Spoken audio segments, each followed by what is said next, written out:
In late February, Donald Trump Jr. welcomed María Corina Machado, Venezuela's de facto opposition leader, onto his podcast, Triggered.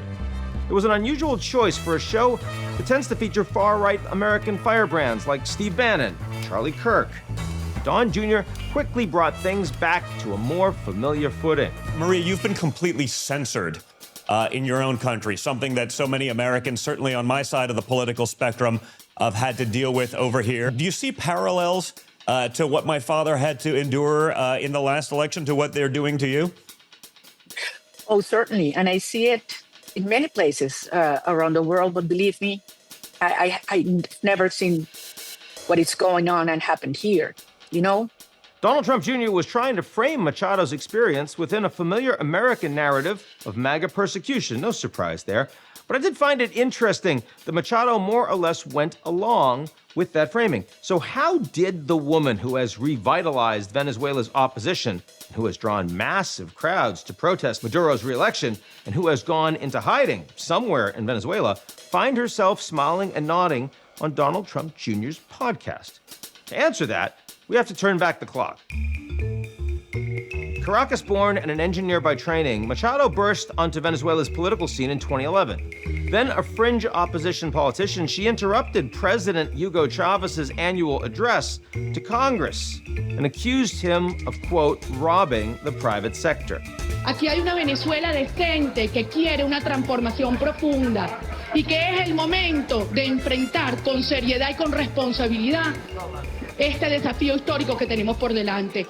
Chávez dismissed her outburst, responding irritably that, quote, an eagle doesn't hunt a fly.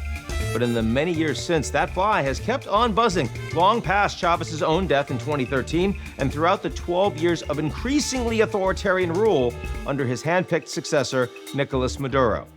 Under Maduro, Venezuela's economy has cratered, and millions of Venezuelans have fled to neighboring countries, as well as the United States. Fast forward to August 2024, past a carousel of failed or exiled opposition leaders, and Machado leads a massive protest in the heart of Caracas. ¡Viva Venezuela libre! Days earlier, Venezuela's regime-friendly Electoral Council had proclaimed Nicolás Maduro the winner of a third term, despite widespread allegations of fraud. In fact, shortly after the results were announced, the opposition published tallies from 80% of voting machines that showed their candidate, Edmundo González, winning handily. As a side note, González had replaced Machado on the ticket months earlier after the Maduro regime banned her from running. Machado soon went into hiding, where she remains today, and Maduro was inaugurated last January.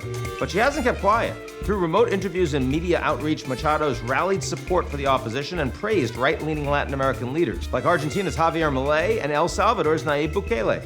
And she has defended the Trump administration's recent move to cancel oil and gas licenses that had allowed energy companies to operate in Venezuela. And that brings me back to her interview with Don Trump Jr.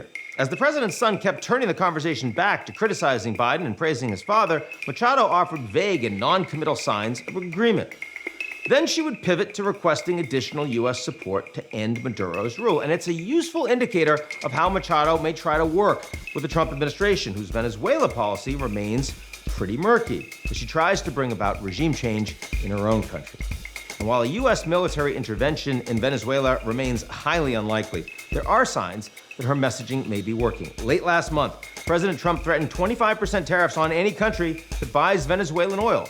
And that could be a potent hit against China, which imports more Venezuelan oil than any other country. Just one more sign that Trump's increasingly hostile stance towards Venezuela goes well beyond the petrostate's borders.